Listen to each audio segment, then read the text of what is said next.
Hello বন্ধুরা, কেমন আছেন সবাই? আশা করছি ভালো আছেন। আজকের এপিসোডে থাকছে হুমায়ুন আহমেদের শেষ উপন্যাস দেয়াল। দেয়াল উপন্যাসটির দ্বিতীয় এপিসোড থাকছে আজকের ভিডিওতে। তো আর দেরি কিসের, চলুন শুরু করা যাক আজকের এপিসোড। রাধানাথ বাবুর বয়স 65। তার মাথা ভর্তি দবদবে সাদা চুলের দিকে তাকালেই শুধু বয়স বোঝা যায়। চুলে কলপ করা হলে বয়স 30-এর কোটায় নেমে আসতো। সবল সুঠাম বেঁটেকাটো মানুষ, চোখ বড় বড় বলে মনে হয়। তিনি সারাক্ষণ বিস্মিত হয়ে আছেন। তার গাত্রবর্ণ অস্বাভাবিক গৌর। তার মাসি বলতেন, আমার রাধুর গা থেকে আলো বের হয়। রাতের বেলা এই আলোতে তুলসীদাসের রামায়ণ পড়া যায়। চিরকুমার এই মানুষটি নীলক্ষেতের একটা দুতলা বাড়ির চিলেকুটায় থাকেন। একতলায় তার প্রেসের নাম আদর্শলিপি। প্রেসের সঙ্গে জিঙ্ক ব্লকের একটা ছোট্ট কারখানাও আছে। প্রেসের লোকজন তাকে ডাকেন সাধু বাবা। সাধু বাবা ডাকার যৌক্তিক কারণও আছে। তার আচার আচরণ, জীবনযাপন সাধু সন্তদের মতো। বাড়ির চিলেকুটায় তার প্রার্থনার ব্যবস্থা। পশমের আসনে বসে চোখ বন্ধ করে তিনি প্রতিদিন সন্ধ্যায় প্রার্থনায় বসেন। তার সামনে তাকে তুষাকালির একটা বাঁধানো পায়ের ছাপ। এই পায়ের ছাপে বুড়ো আঙুল নেই। এই ছাপটা কার পায়ের তা তিনি এখনও কাউকে বলেননি। প্রার্থনার সময় পায়ের ছাপের সামনে রেড়ির তেলের প্রদীপ জ্বলে, ধূপ পোড়ানো হয়।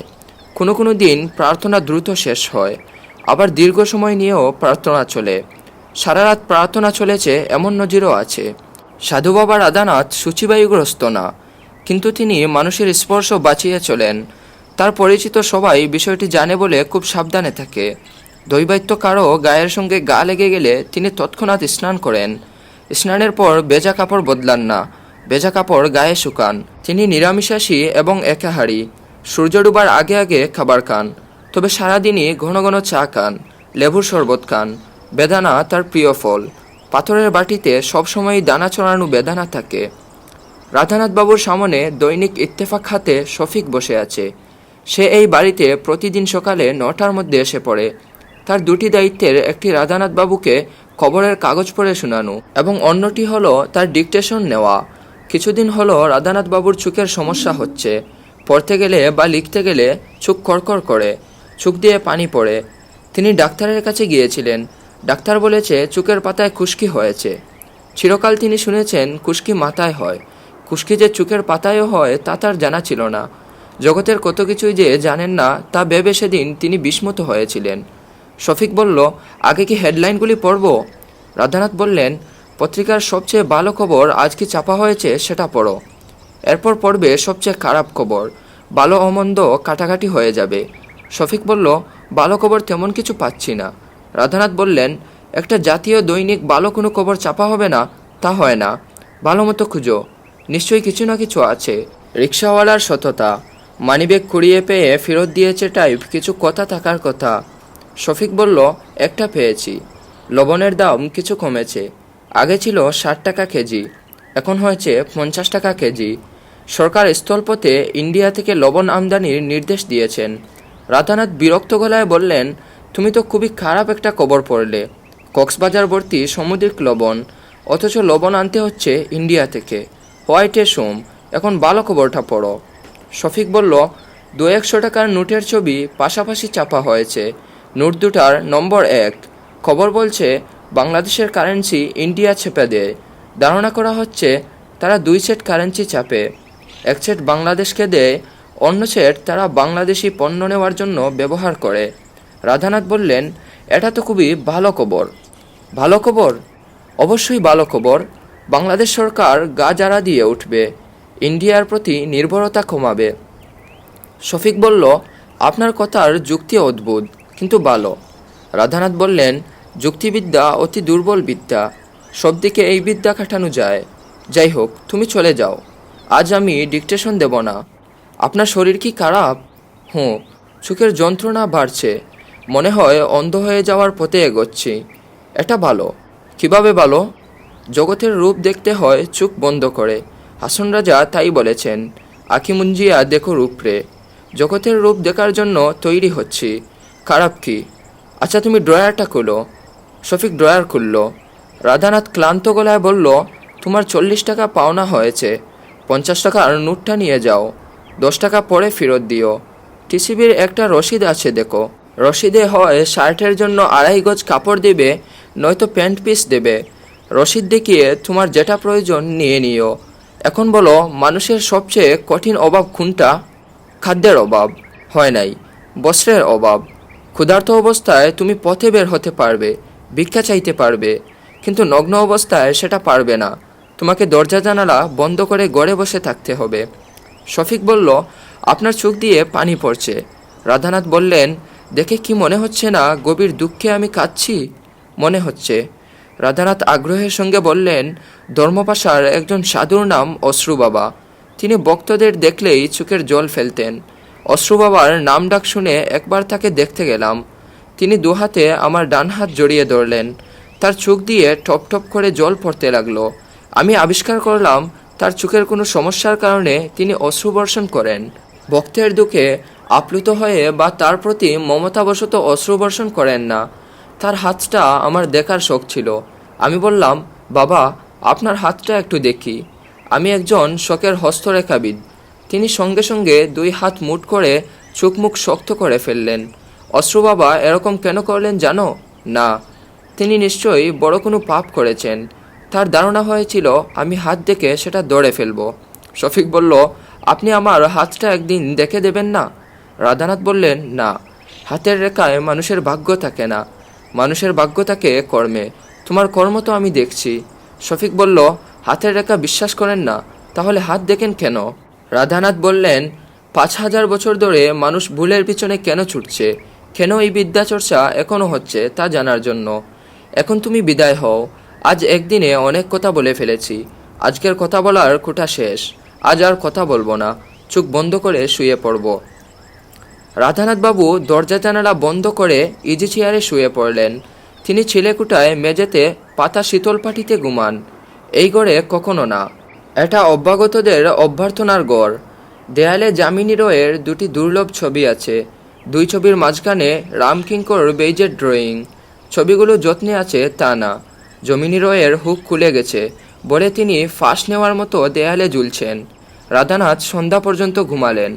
ঘুমের মধ্যে স্বপ্ন দেখলেন তাকে একটা প্রকাণ্ড কাঁঠাল গাছের সঙ্গে বেঁধে রাখা হয়েছে। গাছ ভর্তি বিষ পিঁপড়া, অর্ধেকটা লাল আর অর্ধেকটা কালো। বিষ পিঁপড়ারা তাকে কামড়াচ্ছে। হাত পা বাঁধা বলে তিনি গা থেকে পিঁপড়া তাড়াতে পারছেন না। আশেপাশে কেউ নেই যে তিনি সাহায্যের জন্য ডাকবেন। এই স্বপ্নটা তিনি এর আগেও কয়েকবার দেখেছেন। প্রতিবার স্বপ্নেই কিছু পার্থক্য থাকে, কিন্তু মূল বিষয় এক। তিনি গাছের সঙ্গে বাঁধা, পিঁপড়া তাকে কামড়াচ্ছে। এই স্বপ্নের কোনো ব্যাখ্যা কি আছে? কেউ তাকে কোনো বিষয়ে সাবধান করে দিতে চাচ্ছে? সেই কেউটাকে বিশ্বব্রহ্মাণ্ডের আদিপিতা। সেই আদিপিতাকে কে সৃষ্টি করেছে? তিনি স্বয়ম্ভু, নিজেই নিজেকে সৃষ্টি করেছেন। সেটা কি করে সম্ভব?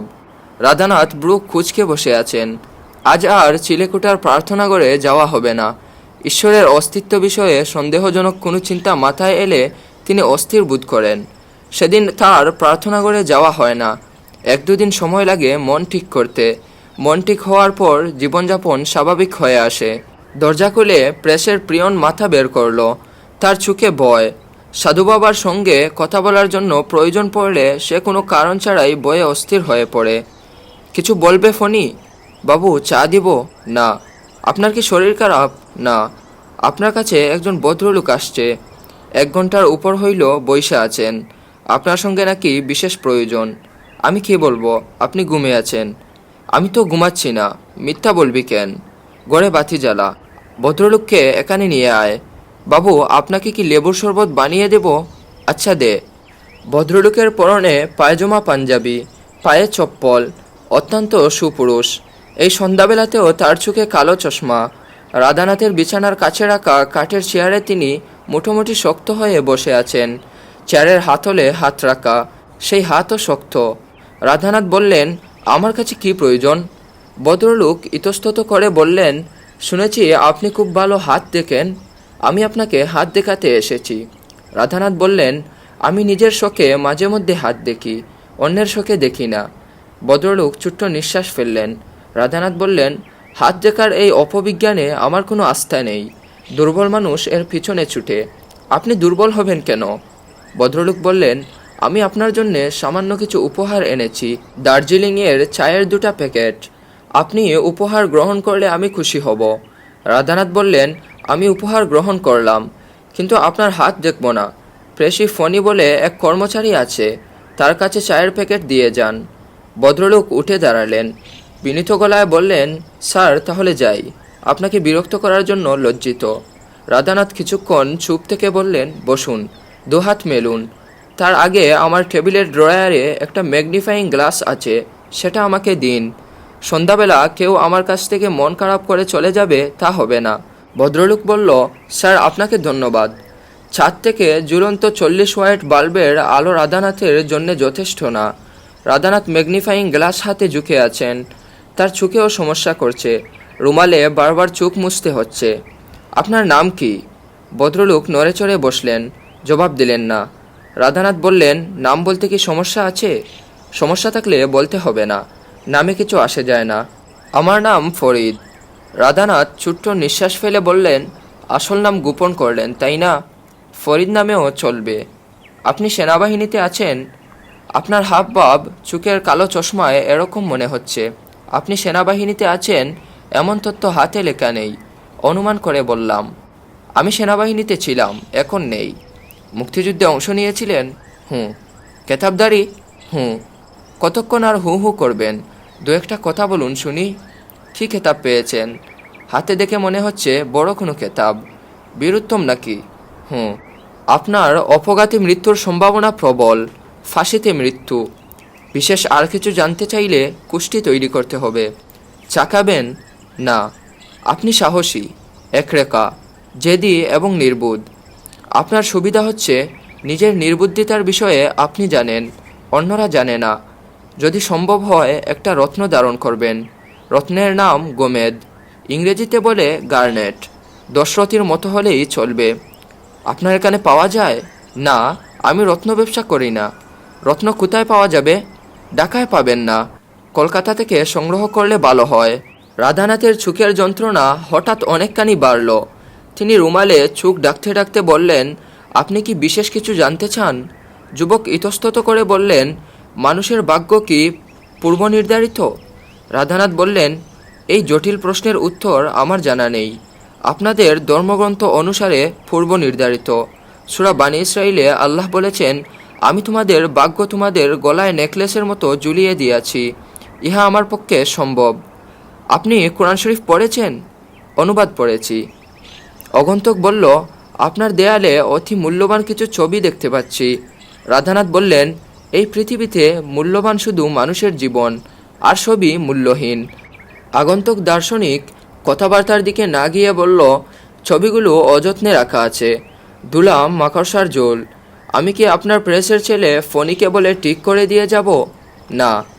আপনার কাছে নাম গোপন করেছিলাম বলে আমি দুঃখিত। আমার নাম শরীফুল হক। আচ্ছা জনাব, যাই। ডাকনাম কি ডালিম? আমাকে ডালিম নামেই বেশিরভাগ চেনে। আপনি তাহলে ডালিম কুমার? যুবক জবাব দিলেন না। রাধানাথ কোনো কারণ ছাড়াই খানিকটা অস্থির বোধ করলেন। যুবক কি তার নিজের অস্থিরতা খানিকটা তাকে দিয়েছে? এই সম্ভাবনা আছে। মানুষ চুম্বকের মতো, একটি চুম্বক যেমন পাশের চুম্বককে প্রভাবিত করে, মানুষও করে। 15ই আগস্ট 1975 সাল, শুক্রবার। ভোরবেলা বাংলাদেশ বেতার থেকে ডালিমের কণ্ঠ শোনা গিয়েছিল। এই যুবক আনন্দের সঙ্গে ঘোষণা করেছিল, আমি মেজর ডালিম বলছি। স্বৈরাচারী মুজিব সরকারকে এক সেনা অভ্যুত্থানের মাধ্যমে উৎখাত করা হয়েছে। সারা দেশে মার্শাল ল জারি করা হলো। এই প্রসঙ্গ আপাতত থাক, যথাসময়ে বলা হবে। দুঃদিনের গাথা একসঙ্গে বলতে নেই, ধীরে ধীরে বলতে হয়। রাত 8টা। শফিক অবন্তীর পড়ার ঘরে বসে আছে। তাকে চা দেওয়া হয়েছে। সে চায়ের কাপে চুমুক দিচ্ছে। অবন্তী এখনও আসেনি। তার দাদা সারফরাজ খান একটা বই হাতে বেতের চেয়ারে বসে আছেন। শফিক কখনো তাকে অবন্তীর পড়ার ঘরে দেখেননি। সারফরাজ বললেন, মাস্টার, তোমার ছাত্রীর পড়াশোনা কেমন চলছে? শফিক বলল, ভালো। সারফরাজ বললেন, গৃহশিক্ষক বিষয়টাই আমার কাছে অপছন্দনীয়। আইন করে গৃহশিক্ষকতা উঠিয়ে দেওয়ার প্রয়োজন বলে আমি মনে করি। কেন জানো? জি না। ছাত্রছাত্রীরা গৃহশিক্ষকের উপর নির্ভরশীল হয়ে পড়ে, নিজেরা কিছু বুঝতে চায় না। কষ্ট করতে চায় না। আমার কথায় যুক্তি আছে না? জি আছে। সরফরাজ বললেন, নৈতিকতার বিষয়ও আছে। ছাত্রীরা প্রেম শিখে গৃহশিক্ষকের কাছ থেকে। তোমাকে কিছু বলছি না, তুমি আবার কিছু মনে করে মন খারাপ করো না। আমি ইঞ্জিনিয়ারের বলছি, গৃহশিক্ষক ও ছাত্রীর প্রেম কোথায় শুরু হয় জানো? শফিক অস্বস্তির সঙ্গে বলল, না। শুরু হয় টেবিলের তলায় পায়ে পায়ে ঠুকাঠুকি থেকে, তারপর বই লেনদেন, বইয়ের পাতার ভিতরে চিঠি। সরফরাজ হয়তো আরও কিছু বলতেন, তার আগেই অবন্তী ঢুকল। সে অবাক হয়ে বলল, দাদাজান, তুমি এখানে কেন? সরফরাজ বললেন, কেন, আমি এখানে থাকতে পারবো না? না, তুমি থাকবে তোমার ঘরে। মাস্টার তোকে কীভাবে পড়ায় দেখি। এক একজনের পড়ানোর টেকনিক এক এক রকম। শফিকের টেকনিকটা কি জানা দরকার। অবন্তী বলল, কোনো দরকার নেই। তাছাড়া আজ আমি পড়ব না, স্যারের সঙ্গে গল্প করব। গল্প করবি? সব দিন পড়তে ভালো লাগে না, তখন গল্প করতে হয়। সরফরাজ বললেন, কি গল্প করবি আমিও শুনি। শ্রোতা যত ভালো হয় গল্প তত জমে। অবন্তী বলল, দাদাজান, আমি এক একজনের সঙ্গে এক এক ধরনের গল্প করি, তুমি উঠো তো। সরফরাজ উঠে দাঁড়ালেন। অবন্তী বলল, যাওয়ার সময় দরজাটা ভিড়িয়ে দিয়ে যাবেন এবং অবশ্যই বন্ধ দরজার সামনে দাঁড়িয়ে থাকবেন না। সরফরাজ ভিড় করে কিছু বললেন, পরিষ্কার বোঝা গেল না। অবন্তী শফিকের সামনে বসতে বসতে বলল, দাদাজানের স্বভাব মাছির মতো, খুব বিরক্ত করতে পারেন। শফিক জবাব দিল না। কিছুক্ষণ আগে ঘটে যাওয়া ঘটনায় সে বিব্রত বোধ করছে। সে তার দুই পা যথাসম্ভব ভিতরের দিকে টেনে বসেছে, মনে করার চেষ্টা করছে কখনো কি অবন্তীর পায়ের সঙ্গে তার পা লেগেছে। অবন্তী কালো রঙের চামড়ার ব্যাগ নিয়ে বসেছে। সে ব্যাগ খুলে পারফিউমের শিশি টেবিলে সাজাচ্ছে। অবাক হয়ে তাকিয়ে আছে শফিক। অবন্তী বলল, স্যার, এখানে 16টা শিশি আছে। আপনি প্রতিটি পারফিউমের গন্ধ শুকবেন, তারপর বলবেন সবচেয়ে সুন্দর গন্ধ কোনটার, সবচেয়ে কম ভালো গন্ধ কোনটার। শফিক বলল, আচ্ছা ঠিক আছে। অবন্তী বলল, আমার 16তম জন্মদিন উপলক্ষে আমার মা 16টা পারফিউম পাঠিয়েছেন। তিনি জানতে চেয়েছেন কোনটার গন্ধ আমার কাছে সবচেয়ে ভালো লেগেছে। শফিক বলল, উনি নিশ্চয়ই জানতে চাননি আমার কোনটা ভালো লাগলো। অবন্তী বলল, উনি জানতে চাননি, কিন্তু আমি জানতে চাচ্ছি। আচ্ছা স্যার, আপনি কি জার্মান ভাষা বুঝেন? শফিক বলল, বাংলা ভাষাই ঠিকমতো জানি না, জার্মান কিভাবে জানবো? কেন বলো তো? অবন্তী বলল, আমি একটা লেখা লিখেছি, আমার অভিজ্ঞতা নিয়ে লেখা। আমি এই লেখাটা আমার মাকে পড়াতে চাই। মা স্প্যানিশ ও জার্মান ছাড়া অন্য কোনো ভাষা জানেন না। তিনি যখন আমাকে চিঠি লেখেন তখন সেই চিঠিটা কাউকে দিয়ে ইংরেজিতে অনুবাদ করিয়ে দেন। অবশ্যই মূল চিঠি সবসময় সঙ্গে থাকে। শফিক বলল, আমার পরিচিত একজন আছেন, নাম রাধানাথ। তিনি পৃথিবীর অনেক ভাষা জানেন, বিরাট পণ্ডিত মানুষ। তবে জার্মান ভাষা জানেন কি না আমার জানা নেই, আমি খোঁজ নেব। অবন্তী বলল, চুপ করে বসে থাকবেন না স্যার, গন্ধ পরীক্ষা শুরু করুন। ভালো কথা। আপনি কি বাসি পোলাও খান? আমার জন্মদিনে এক গাদা খাবার রান্না করা হয়েছে, শুধু একজন গেস্ট এসেছেন, আর কেউ আসেননি। আপনাকে কি টিফিন ক্যারিয়ারে করে কিছু খাবার দিয়ে দেব? শফিক বলল, দাও। একটা পেন্সিল দিতে পারবে? পারবো। পেন্সিল দিয়ে কি করবেন? শফিক ইস্তত করে বলল, তোমার একটা ছবি আঁকবো, পেন্সিল পোর্ট্রেট। আপনি পোর্ট্রেট করতে পারেন? পারি। কোত্থেকে শিখেছেন? নিজে নিজেই শিখেছি। কিছু বিদ্যা আছে মানুষের ভিতরে থাকে, সে নিজেও তা জানে না। অবন্তী আগ্রহ নিয়ে পেন্সিলের সন্ধানে গেল। শফিক কাদের মোল্লার চায়ের দোকানে বসা। টিফিন ক্যারিয়ার ভর্তি খাবার নিয়ে শফিক চায়ের দোকানে এসেছে। দুজনেই আগ্রহ করে নিঃশব্দে খাচ্ছে। কালাপাহাড়কেও খাবার দেওয়া হয়েছে। সে পোলাও খাচ্ছে না, চোখ বন্ধ করে আরামে গোস্তের হাড় চিবাচ্ছে। কাদের মোল্লা বলল, ভাইজান, আপনি আজীব মানুষ। শফিক বলল, আজীব কেন? কানানিয়া আমার এইখানে চইলে আসলেন, আমি আপনার কে বলেন? কেউ না ভাইজান, এত আরাম কইরা অনেকদিন খানা খাই নাই। আমি আপনারে দেশের বাড়িতে নিয়ে যাব। গ্রামের নাম তালতলি, কেন্দুয়া থানা। আমার স্ত্রী বেগুন দিয়া ট্যাংরা মাছের একটা সালুন রান্ধে, এমন স্বাদের সালুন আর কোথাও নাই। আপনারে খাওয়াবো। আমার সাথে দেশের বাড়িতে যাবেন না? শফিক বলল, যাব। কাদের মোল্লা বলল, আপনার সঙ্গে আমি ভাই পাতাইলাম, আজ তাইকা আপনি আমার ছোট ভাই। আমি খুবই গরিব মানুষ। শফিক হাসল। অন্যদিকে সরফরাজ খান এক দৃষ্টিতে তার হাতের কাগজের দিকে তাকিয়ে আছেন। কাগজে পেন্সিলে এক পরী আঁকা হয়েছে। পরীর নাম অবন্তী। পেন্সিলে আঁকা একটা ছবি এত সুন্দর হয়, তাও সম্ভব? অবন্তীকে কি সুন্দর দেখাচ্ছে। দুষ্টমি করে সে নিচের ঠোঁট সামান্য বাঁকা করে রেখেছে, তাও বোঝা যাচ্ছে। যে মাস্টার এত সুন্দর ছবি আঁকে সে শয়তানের ঘনিষ্ঠ স্বজন ছাড়া আর কিছু না। ছবি আঁকা বিদ্যা দিয়ে সে নিশ্চয়ই মেয়েদের ভুলায়, এটা বোঝাই যাচ্ছে। মেয়েদের স্বভাবই হচ্ছে হালকা জিনিস নিয়ে মাতামাতি করা। যে ছবি ক্যামেরায় তোলা যায় সেই ছবি পেন্সিল দিয়ে আঁকার কিছু নেই। বদের হাড্ডি। মাস্টারের চাকরি শেষ, পত্রপাঠ বিদায়, ছবিটাও নষ্ট করে ফেলতে হবে। অবন্তী তার দাদাজানের পাশে এসে দাঁড়ালো। সরফরাজ খান ছবি নামিয়ে রাখলেন। অবন্তী বলল, টাস্কি খেয়েছেন দাদা? টাস্কি আবার কি? টাস্কি হচ্ছে কোনো একটা জিনিস দেখে ঘাবড়ে যাওয়া। তুমি কি ছবি দেখে টাস্কি খেয়েছ? টাস্কি খাওয়ার মতো কোনো ছবি না। দাদাজান, তুমি হিংসা করছো। আমি হিংসা করছি? গরুর নাদিকে আমি হিংসা করব? গরুর নাদি বলছো কেন? যে যা আমি তাকে তাই বলি। আমার স্যার গরুর নাদি? ইয়েস। চিন্তা ভাবনা করে বলছো তো, নাকি আমাকে রাগানোর জন্য বলছো? চিন্তা ভাবনা করেই বলছি। দাদাজান শুনো, আমি তোমার সঙ্গে বাস করব না। কোথায় যাবে? আমি আমার স্বামীর কাছে চলে যাব। কার কাছে চলে যাবি? স্বামীর কাছে। সরফরাজ খান কঠিন চোখে অবন্তীর দিকে তাকিয়ে আছেন।